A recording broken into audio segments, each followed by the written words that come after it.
Can the playful charm of the beloved children's icon Hello Kitty mask the key to a chilling murder story? This horrific case, known as the Hello Kitty murder case, not only stands out for its sheer complexity but also for the enigma it presents to investigators. In May 1999, Hong Kong was shaken to its core when an attempted month-long torture and murder led a teenage girl to seek refuge at the residential Hong Kong police station. The 14-year-old girl, known as Ah Fong, arrived utterly distressed and trembling with fear, unable to bear her nightly torment any longer. At the time, Hong Kong's homicide rate was just 1.23 per 100,000 people, and the city's crime rate was among the lowest of any major city in the world, even lower than New York's murder rate, which was nearly 15 times higher. Ah Fong was likely not her real name but rather a pseudonym given to her by the Hong Kong courts. With no guardian accompanying Fong, she explained to the police how she had been continuously haunted by the ghost of a woman in her 20s, covered in blood and bound by electrical wires as if tortured to death. Initially dismissing it as a disturbing fantasy or teenage nonsense, the police became intrigued when she revealed that the ghost belonged to a woman named Fan Man Yee, who had been slowly tortured to death in front of her eyes. Fong confessed to her involvement in the torture in exchange for a plea deal from the police. Still skeptical, the police visited the apartment in the city's rundown Kowloon district where Fan had allegedly been tortured, and the scene fully corroborated the teen's confession, with Fan's skull found sewn inside a Hello Kitty doll. Born in 1976 in Shenzhen, Fan Man Yee had an extremely troubled past. Abandoned by her impoverished family during her early childhood, she was raised in an all-girls orphanage, run by the government in Matao Y. By the age of 15, she had already developed a serious drug addiction, leading her to engage in prostitution to sustain it. She was also expelled from the orphanage due to age restrictions, leaving her homeless and entrenched in substance abuse. However, Fan continued to resort to prostitution to make ends meet until her early 20s. At 21, she began working at a brothel named Romance Villa in Sham Shui Pa, and purportedly married one of her clients, Ng Chi Yuan, in 1996. The couple settled in Mong Kok, and in November 1998, Fan gave birth to their son. Conflicting reports exist regarding the paternity of the child, with some sources suggesting he was Chi Yuan's son, while others claim otherwise. Descriptions of Fan's marriage depicted as abusive, marked by frequent fights that disturbed their neighbors. Despite the challenges, motivated by her role as a mother, Fan resolved to overcome her addiction and involvement in prostitution for her son's sake. At 23, she secured a job as a hostess at the Empress Karaoke Club to support herself and her one-year-old child, leaving her husband. However, this decision brought further struggles, both mental and financial.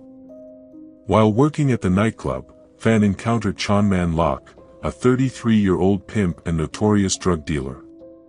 Succumbing once again to drug use, she returned to prostitution to cover escalating drug costs. Chan, previously convicted for drug trafficking in 1991, was associated with the Chinese mafia known as the Triad, a long-standing criminal organization involved in various illegal activities, including organized crime syndicates. Chan was one of Fan's regular clients at the brothel, almost like Fan was his favorite prostitute. Reports indicated that they engaged in lengthy sexual sessions, with Chan paying her generously.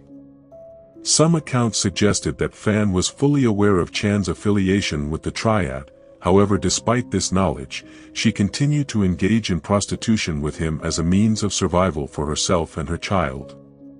Driven by financial desperation and her escalating drug addiction, Fan resorted to stealing Chan's wallet one day, which contained 4,000 Hong Kong dollars. Upon discovering the theft, Chan demanded the return of his money, along with an additional 10,000 Hong Kong dollars in interest.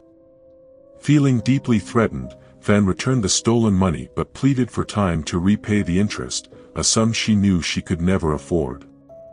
On March 17, 1999, Chan, accompanied by his close associates, Liang Xingqiu and Liang Weiluan, abducted Fan and took her to an apartment at number 31 Granville Road in Tsim Sha Tsui. Although the apartment was leased to non-criminal individuals named Ah Sam and Ah Kao, Chan had control over it. Initially, the abduction was intended for Fan to work off her debt to Chan, but the situation quickly escalated. The details of the extent of the torture were released by none other than Fong, who was herself a 13-year-old girl when involved in crime, and she was described as Chan's girlfriend. However, instead of being a real girlfriend, many reports claim that she was just another prostitute for Chan. She confessed to the police that she was sometimes involved in Fan's torture due to Chan making her do this. She was the youngest person and the only girl involved in this murder case. Fong recalled a time when she came to the apartment on Chan's invitation and found a severely beaten Fan there. She watched Chan kick her head over 50 times, and at his insistence, she joined him as well. Subsequent evaluations by the court-appointed psychiatrists revealed that all individuals involved in the case exhibited psychosocial behavioral disorders, shedding light on the events that happened next. With electrical wires cutting all over her body, Fan was constantly subjected to punches and kicks, and then eventually weapons like metal bars, kitchen utensils, and pieces of furniture were brought into the picture. She would sometimes be suspended mid-air, much like a punching bag to be beaten. One end of the electrical wires was connected to Fan's wrists while the other ended with a ceiling fan, and the three men would leave her hanging there for hours or even for the whole night. She was beaten up until she lost her consciousness, and upon regaining consciousness, the men would proceed to rub chili powder on her lacerations. As the days went on, the men became more and more creative with the ways in which they could torture her. They would melt and burn plastic onto her skin wounds, adding a little more taste to their brutal torture by dripping candle wax on her body. Fan was coerced into smiling, laughing, and expressing excitement about her beatings, all the while secretly yearning for death. Failure to comply resulted in increasingly severe beatings. She was forcibly made to consume human excrement, including Fong's on one occasion. The beatings with iron rods left her bones badly fractured, and the whipping with electrical wires inflicted deep lacerations on her body, continuing until the day she died. Between April 14 and April 15, 1999, after enduring about a month of brutal torture, Fan was discovered dead by Fong in the bathroom where her captors had left her. Her body was reportedly found oozing a thick orange pus-like substance.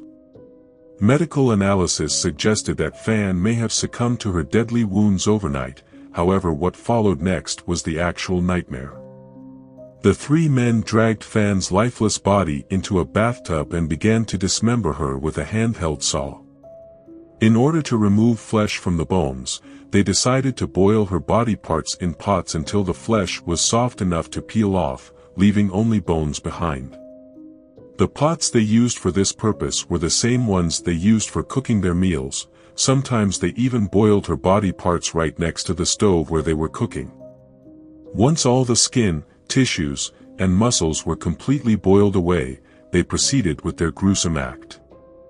They stuffed Fan's skull inside a large Hello Kitty doll, which was already filled with dead insects, and then sewed the doll shut, while all other body parts were simply thrown into the garbage after boiling.